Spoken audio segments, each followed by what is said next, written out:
Oh.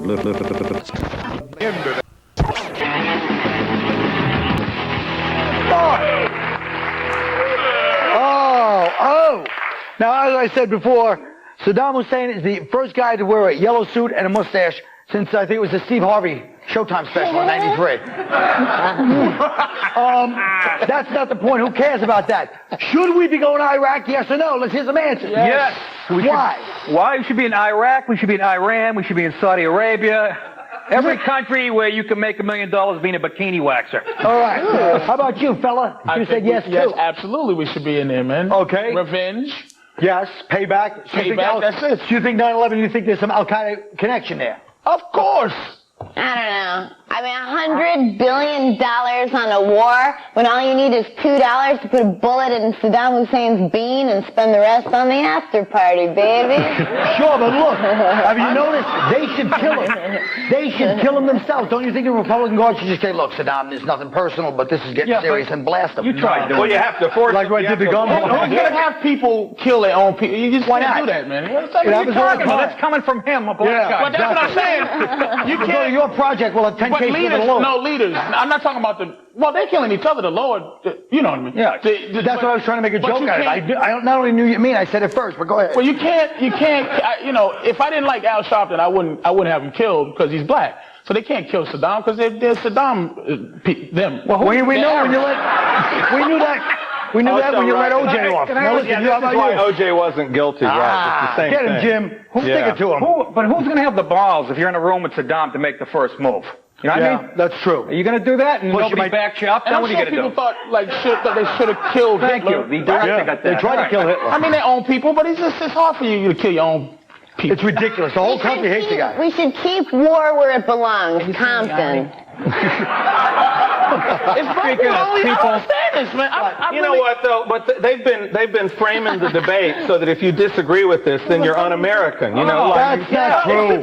No, but I criticized George Bush in my show, and somebody after the show said I was a commie liberal pinko faggot who deserved to die. Yeah, that was your and I thought I don't deserve to die. Don't you think when you listen to him, don't you think? Oh, shut up, Jabba the comic. He looks like he'd be sitting. What are you, table for 8? Look at you. Good one, Paulin. And the center square. All right, let me ask you something serious. A lot of people say if we attack Iraq, we're going to increase terrorism. Do you think it's an increase or decrease it? It's not going to either. I mean, terrorism's always going to be there. It's not like if we don't go in there, Al-Qaeda's going to downsize. You know what I mean? Yeah.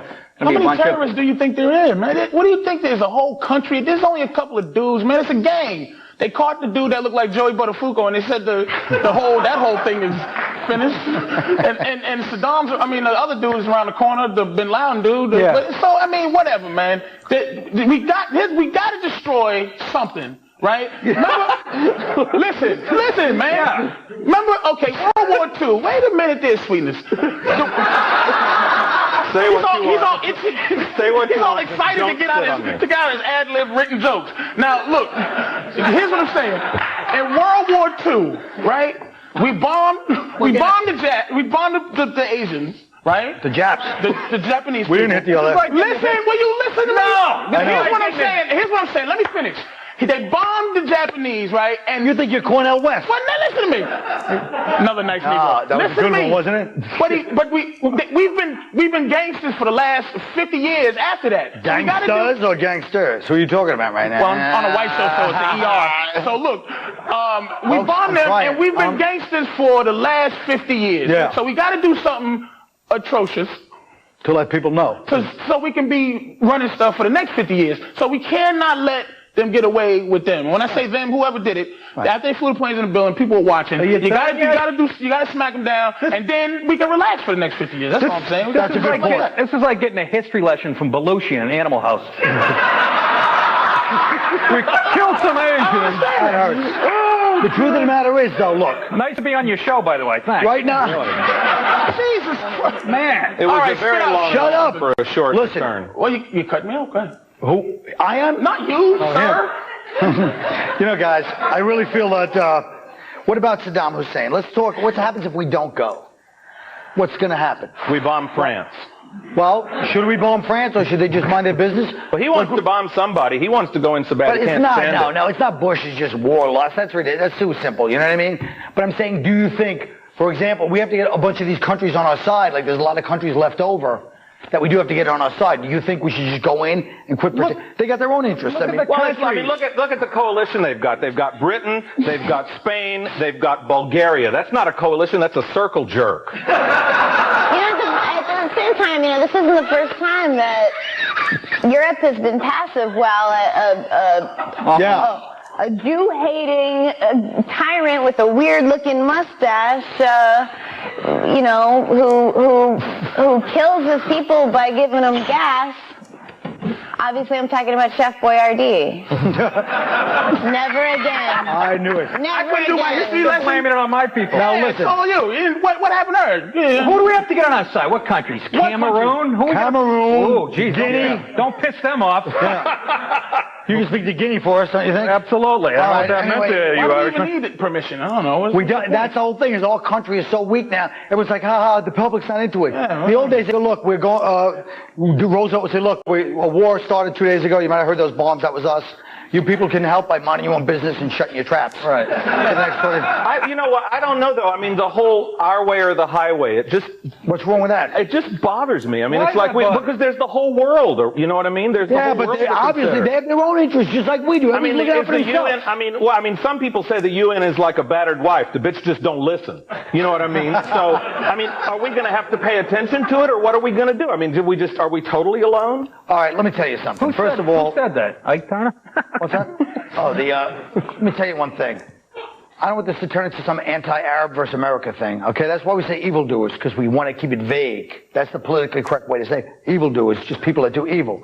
But I don't like people burning American flags over there. You want to start that with us? All right, listen.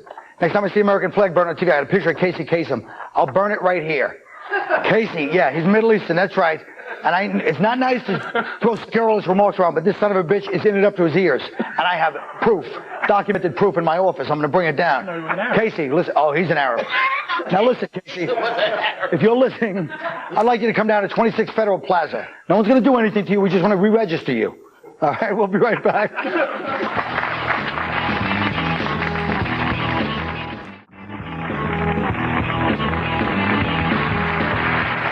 Okay. Now we're going to talk about a subject that we really don't know that much about. Sex education. That was a good one, Bill. Is it good in school, sex education? Is it good, bad, or a waste of time?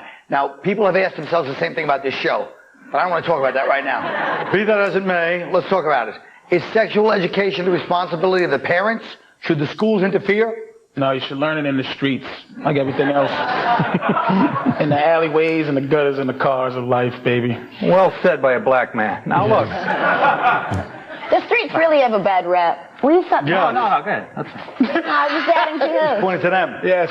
All right, let me ask you this. What do you mean by interfere? If you mean teach them absence, that's one thing. But if it's like your physics teacher taking you to the Capri Motel at 4 in the afternoon, sitting on your face until Jeopardy comes on, that's, maybe they should mind their business. I think abstinence is good. They should cover all that stuff, but you should definitely not preach abstinence. There's that should be taught as an option. But if you really preach it, that's when the kids go crazy with sex. Have you ever heard of Catholic girls? Yes, I have. Yeah, you should teach contraception and disease prevention and where to get good lube. Again. Going in, now we're talking about Catholic boys.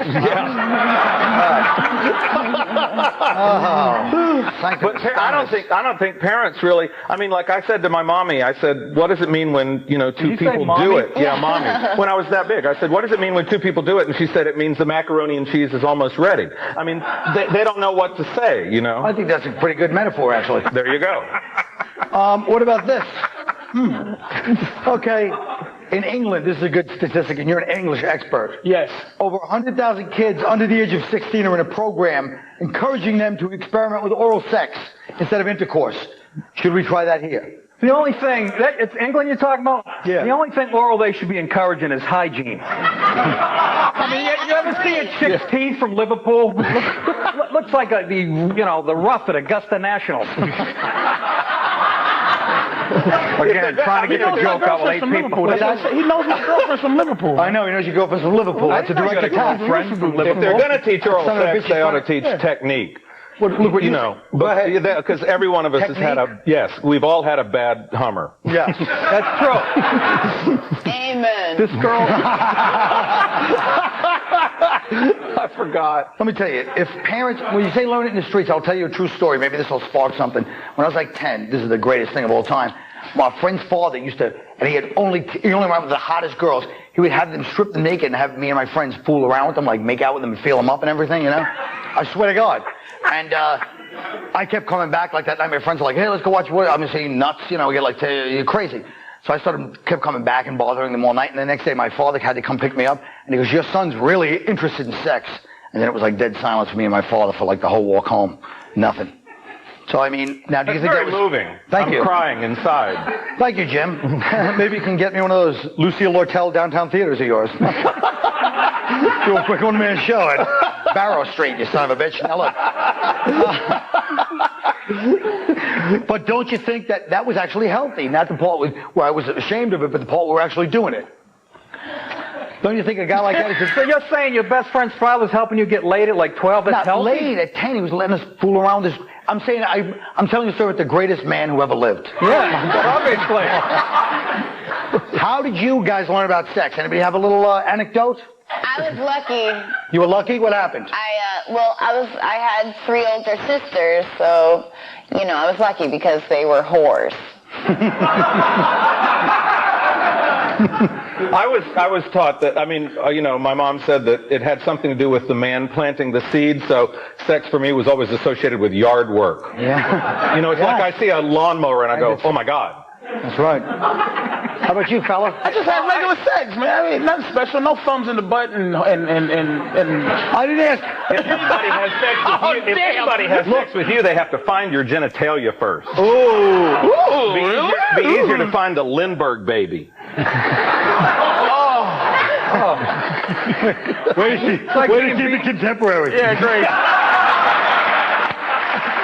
Lindbergh, baby. I'm the only one who gets that. Go ahead. The only advice I got about sex from my dad, he said, you know, Nick, sex is like pizza. Even when it's bad, you still got to pay for it. Well put. I guess that's the end of the round. The center square today, Mr. Jim David. Yes. And we'll be right back after this.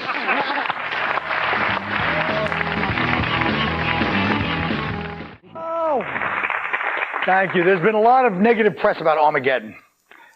Nothing. But when this ancient prediction finally comes true sometime next week, it'll give us a rare opportunity to get right with God. You know, you might be meeting God sooner than you thought.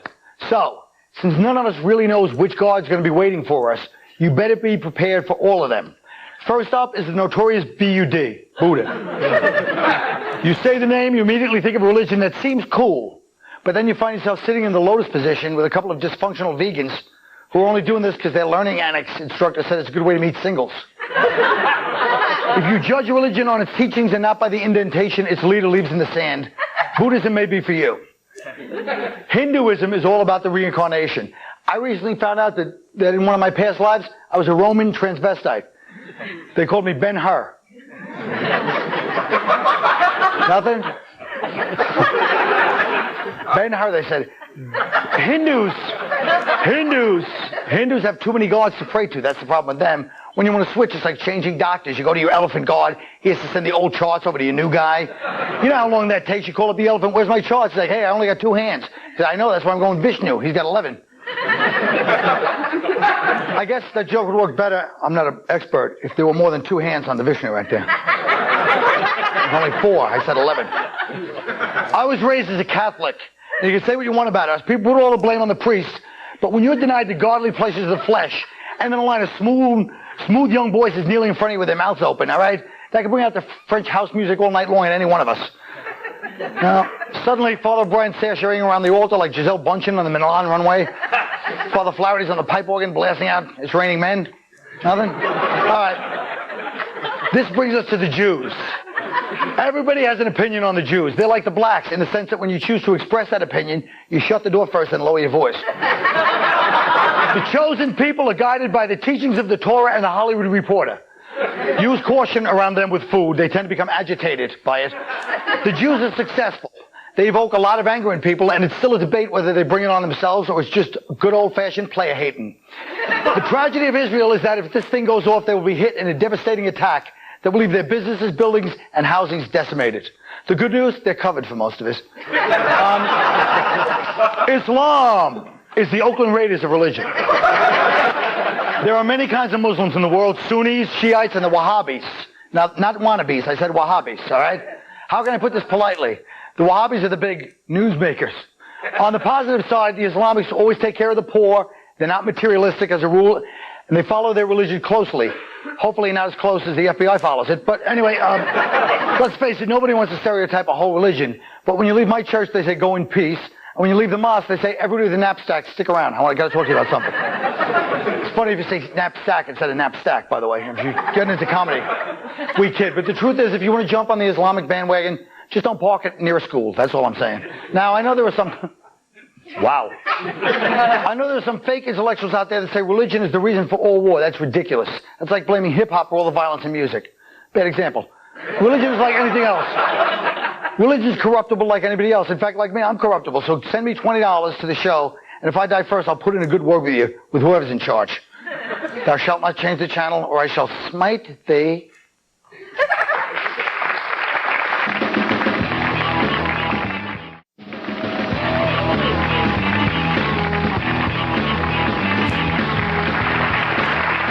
Whoa! Hey, you guys should have seen us off panel. We were really funny. Look, it's not easy to talk to kids about sex, but can we really teach them today?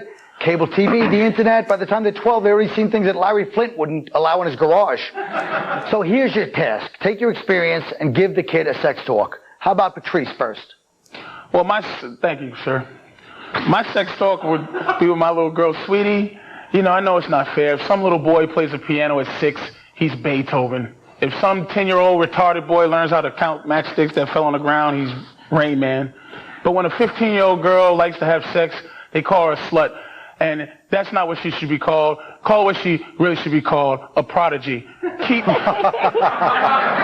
striving, sweetie. Okay. That was very inspirational, Sarah. Sometimes a bird meets a bee, and the bird will put his penis inside the bee's vagina. At first, the bee is scared and uncomfortable, and the whole experience borders on devastation, but then eventually, despite that first encounter, or maybe because of it, the bee cannot get enough bird talk. Good night, sweetie. Bird Nick DiPaolo. Speaking of bird Nick DiPaolo. Hey, we found the pulse of the audience. Lisa, my little girl, I'd like to talk to you about the birds and the bees. You see, the birds and the bees are different today than when I was your age. When I was a kid, birds used to stay in one nest, but today they jump from nest to nest, and that's how you get the West Nile virus, and that stuff will kill you. And well, as far as the bees go, there used to be only one kind of bee, but now there's something they call African bees. And if you bring one of them home, I'm going to kill you. Do we understand each other, sweetie? Sleep tight. Jim, David. Jim, would you like to finish us off? Yeah. And I don't mean that as a euphemism. Yeah, there you go. All right. I would say to my kid about the birds and the bees, or as my daddy called it, the sheep and the sharecroppers, eventually you'll learn for yourself that sex with commitment is the best, but sex without commitment is usually worth the cab fare. But I really don't know what to say to a kid about sex, except this is our little secret. I'm not going to follow that. Folks, guess what? That's the show. I'm smarter to follow that. Thank you very much for coming. And stay tuned for, I don't know what's on next. It doesn't matter. All right. Again has established a jab. Feel great. He wants to die. I mean, look at how peaceful he is. I won't compare it to sex, but it lasts longer. I tried to commit suicide. Wait a minute. Stop.